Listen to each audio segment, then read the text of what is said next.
नमस्कार दोस्तों, आपसे एक बात शेयर करना चाहता हूँ। एक छोटी सी बात। इस भेड़ चाल वाली ज़िंदगी का क्या फ़ायदा।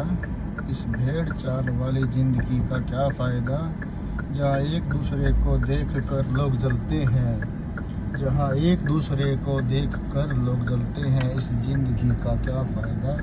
जहाँ जात पात पर लड़ाई होती हो, जहाँ जात पात पर लड़ाई होती हो, उस ज़िंदगी का क्या फ़ायदा। जहाँ एक दूसरे को देख कर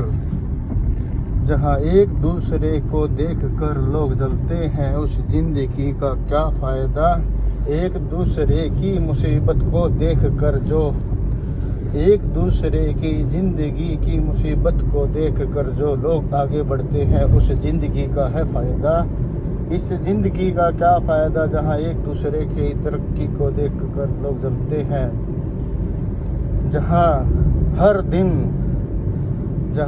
दिन छोटी छोटी बातों पर लड़ाई होती है, उस ज़िंदगी का क्या फ़ायदा।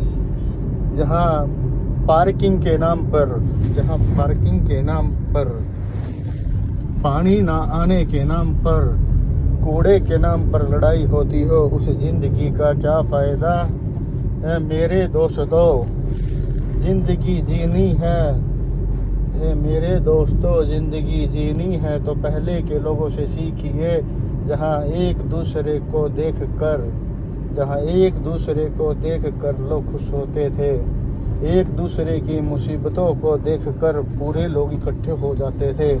आज तो लोग एक दूसरे की समस्या को देखकर भाग जाते हैं।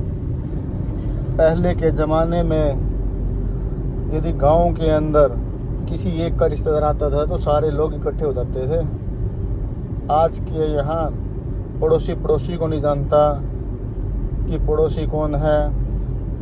यदि किसी के कुछ हो जाए तो लोग बस ये सोचते हैं भाई कैसे भागे। सड़क पे कोई दुर्घटना हो जाए तो लोग सोचते हैं कि भाई कैसे भागे जाए, पर ये चीज़ ठीक नहीं है दोस्तों। इसलिए ये छोटी सी कविता है, इसका उद्देश्य सिर्फ यही है कि आपस में भाईचारा निभाओ, एक दूसरे को देखकर हंसो मुस्कुराओ। एक और चीज़ है, पहले के ज़माने में जो खान पान था, आज वो खान पान नहीं रहा। सभी लोग भेड़ चाल की तरह चल रहे हैं।